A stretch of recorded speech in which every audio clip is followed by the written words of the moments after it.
तो guys episode 10 the battle of black rock mountain episode start होता है और हम ब्लैक रॉक माउंटेन की क्रोकोडाइल वैली का सीन देखते हैं जो कि एक क्रोकोडाइल के मुंह की शेप की तरह होती है। इसके बाद हम टाइटिन को देखते हैं जो अपने मास्टर को बचाने वहां पहुंच चुकी थी। टाइटिन जैसे ही वैली की तरफ बढ़ती है उसी वक्त टाइटिन पर दो किलर अटैक कर देते हैं, लेकिन टाइटिन बड़े ही आराम से उन्हें निपटा देती है। पर जैसे ही टाइटिन का ध्यान ऊपर की तरफ जाता है वो देखती है वहाँ कई और किलर्स भी मौजूद हैं। अब टाइटिन उन सभी किलर से फाइट करने लगती है और उन सभी को मौत के घाट उतार देने के बाद वैली के अंदर ग्रीन फिनिक्स को चेन से बंधा हुआ देखती है और फिर टाइटिन ग्रीन फिनिक्स को छुड़ाने उसकी तरफ बढ़ती है। ग्रीन फिनिक्स के पास पहुंचकर टाइटिन अपना हाथ आगे बढ़ाती है। तभी हम देखते हैं ग्रीन फिनिक्स के रूप में वो एक बहरूपिया होता है जो टाइटिन के पास आते ही उसकी गर्दन पकड़ लेता है और उन्हीं चेन्स के साथ टाइटिन को एक पत्थर से बांध देता है। टाइटिन के चेन से बनते ही वहाँ 4 और किलर्स आ जाते हैं और फिर मैंजुस्का भी वहाँ आ जाती है जो कहती है बहुत बढ़िया गाइस। बहरूपिया कहता है ये मेरे लिए बहुत आसान था, आखिर मैं वर्ल्ड का सबसे बेस्ट नेट मेकर जो हूँ।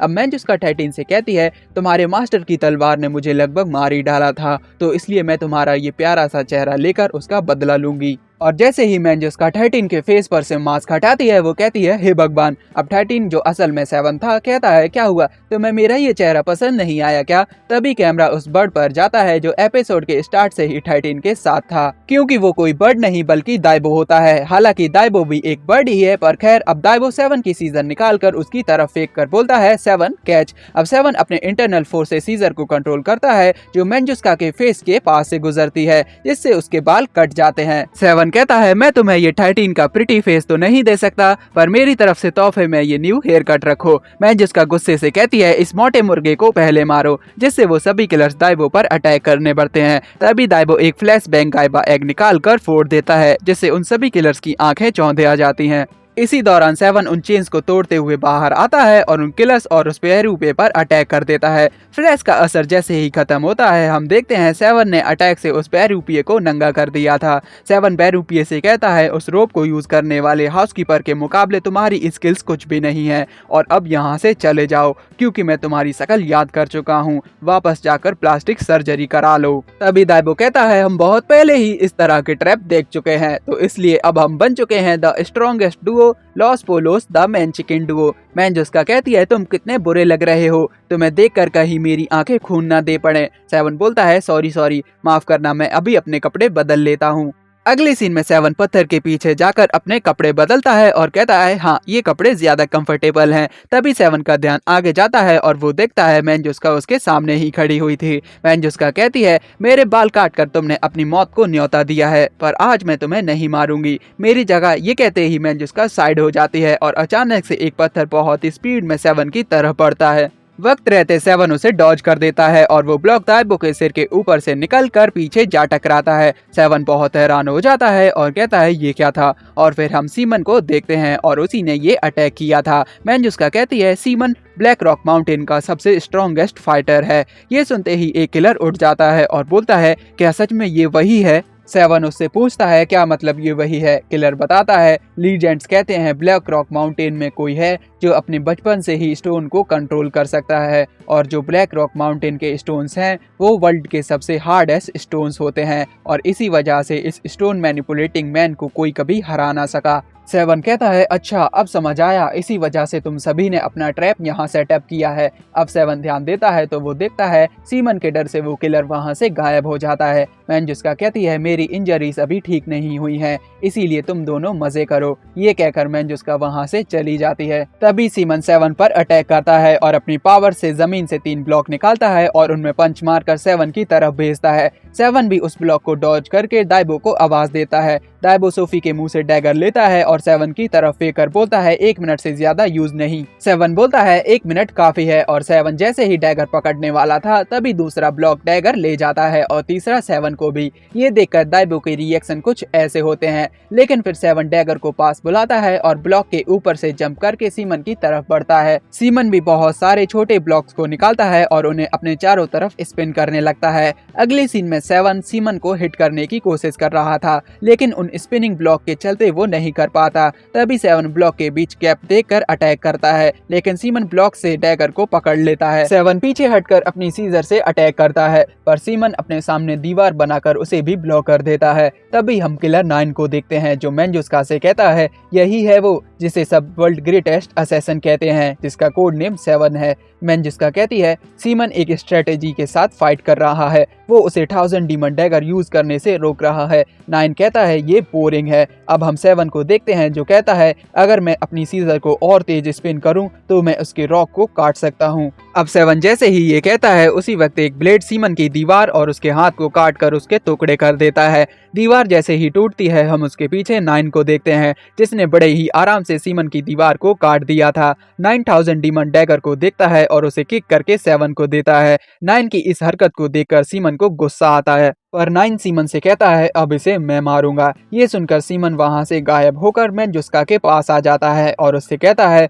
मुझे वो पसंद नहीं। तभी सीमन का बर्ड कहता है मुझे भी वो पसंद नहीं। सीमन बोलता है लेकिन जब तक मिशन कंप्लीट होता है ये ठीक है। अब 9 7 की तरफ बढ़ता है। 7 कहता है उसकी स्वॉर्ड ने बड़े ही आराम से ब्लैक रॉक माउंटेन के स्टोन्स को काट दिया, उसका स्वॉर्ड जरूर बहुत शार्प होगा। इसके बाद 9 7 के पास पहुंचता है और वो दोनों एक दूसरे को घूरने लगते हैं। उसी वक्त आए वो अपनी गन निकालता है और कहता है इसकी खोपड़ी में एक शॉट और इसका खेल खत्म, और सरप्राइज अटैक कहकर 9 पर शूट कर देता है। गोली जैसे ही गन से बाहर आती है उसके 2 टुकड़े हो जाते हैं और उसके साथ साथ दाइबो के गन के भी। और 9 जैसे ही दाइबो पर अटैक करने पड़ता है 7 भी उस पर अटैक करता है। ये देखकर 9 7 के अटैक पर रिएक्ट करता है, जिससे वो दोनों एक दूसरे के अपोजिट खड़े हो जाते हैं। अब 7 जैसे ही पीछे मुड़ता है 9 का क्लोक उसके सामने होता है, जिसके पीछे से 9 अपनी तलवार उसकी तरफ फेंकता है। 7 उसे डॉज तो कर देता है, पर पलक झपकते ही 9 7 के पीछे आकर अपनी शॉट पकड़ता है और कहता है तुम तो एक घोंगे की तरह धीमे हो,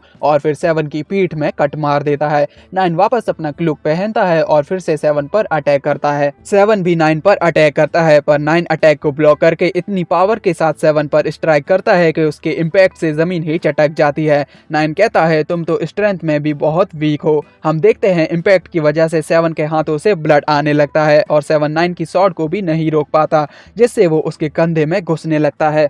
7 बचने के लिए डैगर के टुकड़ों से 9 पर अटैक करता है, जिससे बचने के लिए 9 को पीछे हटना पड़ता है। 9 बोलता है 1000 डीमन डैगर, ये काफी इंटरेस्टिंग है। 7 कहता है मैं किसी तरह इस बार तो बच गया। अब 9 अपनी शॉट जमीन में गाड़ता है और कहता है स्पीड और पावर के साथ साथ मेरे पास फाइटिंग के कई डिफरेंट टेक्निक्स भी हैं। ये कहते ही 9 विद इन सेकंड 7 के सामने आकर खड़ा हो जाता है। 7 जैसे ही उस पर अटैक करता है 9 अटैक को डॉज करते हुए दोबारा से 7 के पीछे पहुंच जाता है। 7 जैसे ही पीछे मुड़कर उस पर अटैक करता है 9 बड़े ही आराम से अटैक को डॉज करता है और 7 की कलाई को तोड़ देता है और 7 को घुमाकर उसे लात मारकर पीछे ढकेल देता है। इसके बाद 9 7 का डैगर उठाता है और बोलता है वो कहते हैं तुम और मैं same source of power share करते हैं, इसलिए मैं भी इसे यूज कर सकता हूँ। और फिर 9 अपने इंटरनल फोर्स से 1000 डीमन डैगर को कंट्रोल करने लगता है। 7 उठता है और कहता है वो बहुत पावरफुल है, मैं उसे कैसे हरा पाऊंगा। 9 कहता है चलो मैं तुम्हें दिखाता हूँ 1000 डीमन डैगर को वास्तव में कैसे हैंडल करते हैं।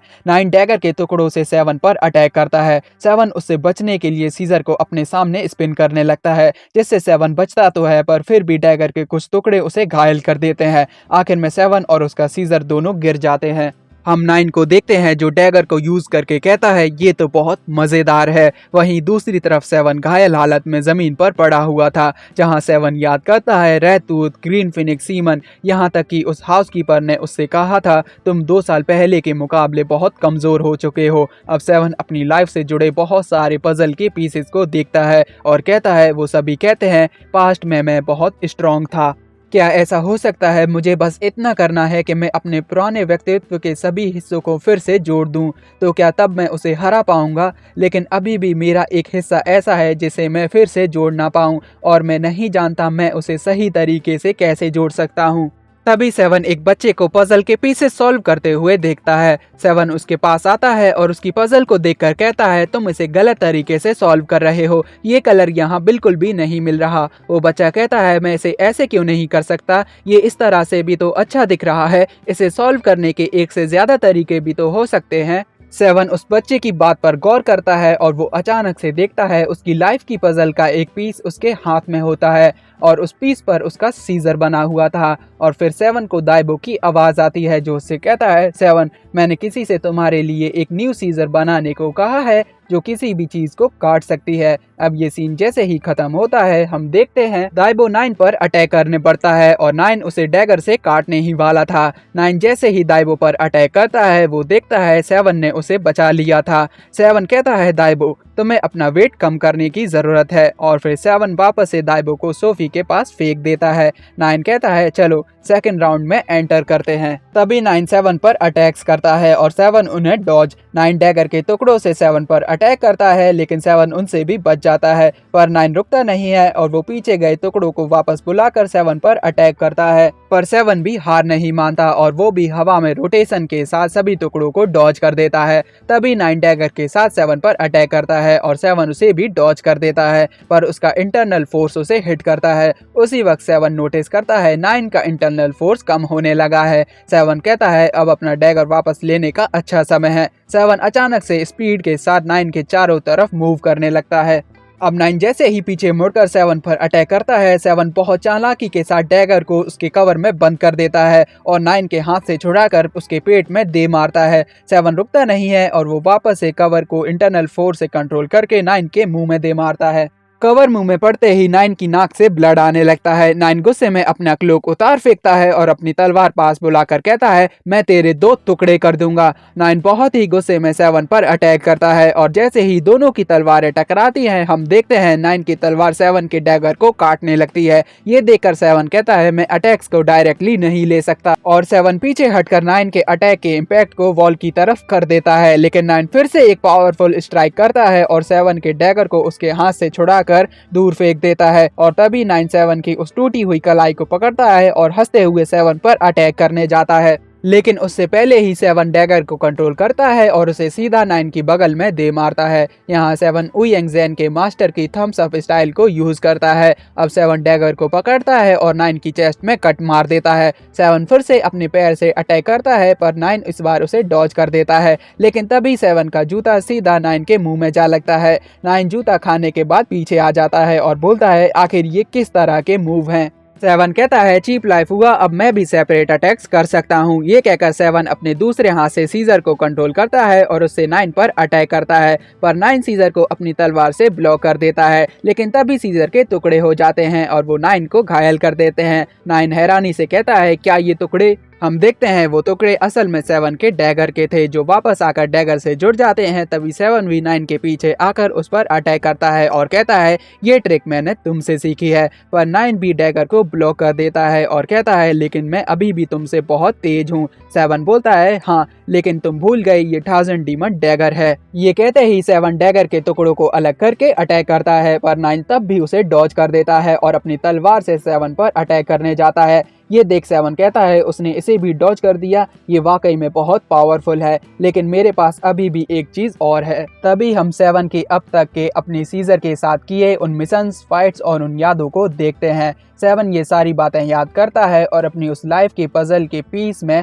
अपनी सीजर को जोड़ देता है और तभी हम देखते हैं 7 का सीजर बहुत स्पीड और पावर से 9 की तरफ बढ़ता है, जिसे देखकर 9 बोलता है आखिर ये क्या चीज है। 9 अपनी तलवार से सीजर को ब्लॉक भी करता है, पर सीजर का स्पीड और पावर इतना था कि वो 9 की तलवार को काटते हुए उसे हिट करता है। सीजर का इम्पैक्ट इतना पावरफुल था कि 9 के साथ साथ पीछे का दीवार भी कट जाता है और 9 नीचे गिर जाता है। अब 7 अपना सीजर पकड़ता है और बोलता है मैं बहुत देर से सीक्रेटली इंटरनल फोर्स बचा रहा था जो तुमने नोटिस भी नहीं किया, और जब मैंने उसे रिलीज किया तो तुम उससे नहीं बच पाए। और फिर 7 फाइट की वजह से थक कर वहीं गिर जाता है। दाइबो 7 को अपनी पीठ पर रखकर वहां से ले जाने लगता है और बोलता है तुम्हें भी अपना वेट कम करना चाहिए। तभी दाइबो के सिर के ऊपर से एक स्ट्राइक गुजरती है और वो दाइबो के पसीने छुड़वा देती है। दाइबो जैसे ही पीछे मुड़कर देखता है वो बोलता है ये अभी भी लड़ सकता है, क्या ये इंसान भी है या नहीं। हम देखते हैं 9 वापस से खड़ा हो जाता है और 9 पूरी तरह से अपना कंट्रोल खो चुका था। इसी वक्त हम पास्ट का एक सीन देखते हैं जहां लीडर एक आदमी से कहता है जो परफेक्ट असैसिन तुमने ट्रेन किया था। यहाँ लीडर 7 की बात कर रहा था। लीडर कहता है उसने मेरे ऑर्डर को नकारने की हिम्मत की है। आदमी कहता है वो परफेक्ट परफेक्ट असैसिन आखिर में एक इंसान ही है और अगर वो इंसान है तो उसमें अपनी फीलिंग्स तो होंगी ही। लीडर बोलता है मुझे अगले किलर में ऐसी कोई समस्या नहीं चाहिए, मुझे परवाह नहीं तो मैं ऐसा करने के लिए चाहे कुछ भी करना पड़े। आदमी बोलता है तो क्या तुम चाहते हो मैं एक डीमन क्रिएट कर दूं। ये सीन यहीं खत्म होता है और फिर हम 9 को देखते हैं। अब उस आदमी ने जो डीमन क्रिएट करने की बात की थी वो डीमन 9 ही है। 9 पूरी तरह से आउट ऑफ कंट्रोल होता है और वो बस हर किसी को मारने की बात कर रहा था। ये देखते हुए सीमन कहता है लगता अब मेरी बारी है। वो अपना कंट्रोल खो चुका है, तुम भी जितना जल्दी हो सके यहाँ से चले जाओ। अब सीमन नीचे आता है और कहता है मैं अपना ये शरीर पृथ्वी को समर्पित करता हूँ, पृथ्वी मुझे अपनी शक्ति प्रदान करें। ये कहते ही सीमन अपनी पावर्स यूज करता है और बहुत सारे नुकीले पत्थर उसके शरीर से जुड़ जाते हैं। तभी हम देखते हैं क्रोकोडाइल वैली हिलने लगती है और वैली का मुंह बंद होने लगता है। ये देखकर दाइबो हैरान हो जाता है और उसके पास वहां से निकलने का समय भी नहीं था। वहीं दूसरी तरफ 9 को इससे कोई फर्क नहीं पड़ रहा था, वो बस 7 और उन सभी को मारना चाहता था। और जैसे ही 9 उनकी तरफ बढ़ता है सीमन अपनी पूरी ताकत लगाकर वैली को बंद कर देता है और उन सभी को उसमें कैद कर देता है। वैली के बंद होते ही वहां 13 पहुंचती है। तभी मैंजुस्का उससे कहती है तुमने आने में देरी कर दी, सीमन ने पहले ही उन सभी को सील कर दिया। ये क्रोकोडाइल वैली का ट्रैप तुम्हें पकड़ने के लिए था, पर तुमसे पहले उसने यहाँ आकर ट्रैप को क्लियर कर दिया। पर तुम चिंता मत करो, जब तक हम तुम्हें पकड़ नहीं लेते लीडर ग्रीन फिनिक्स को नहीं मारने वाले। और जहाँ तक ग्रीन फिनिक्स के कहाँ बंदी होने का सवाल है तो ये मुझे भी नहीं पता, क्योंकि हमारे डियर लीडर किसी पर भरोसा नहीं करते। सारी बातें सुनने के बाद 13 अपनी तलवार निकालती है और वैली की तरफ बढ़ती है और उस पर बिल्कुल वैसे स्ट्राइक करती है जैसे ओल्ड मैन ने उसे सिखाया था, पर उससे ज्यादा कुछ होता नहीं है। स्ट्राइक के बाद कोई उससे कहता है तुमने अभी तक ग्रीन फिनिक्स की स्टाइल को नहीं सीखा है। ग्रीन फिनिक्स वास्तव में एक सावधानी पूर्वक काम करने वाला व्यक्ति है।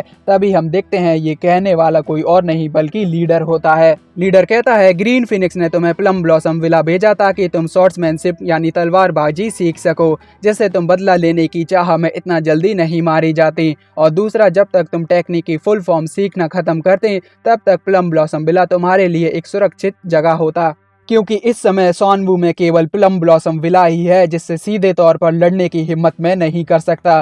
पर लगता तुमने ग्रीन फिनिक्स और उसकी इस चाल को पूरी तरह से फेल कर दिया। तुमने अभी तक टेक्निक की फुल फॉर्म को नहीं सीखा है और अब तुम यहाँ अपनी मौत की इच्छा लेकर आई हो। 13 लीडर को जवाब देकर कहती है या शायद ऐसा भी हो सकता है जो इंसान अपनी लाइफ गंवाने वाला है वो तुम ही हो। 13 की इसी लाइन के साथ हमारा 10th एपिसोड खत्म हो जाता है।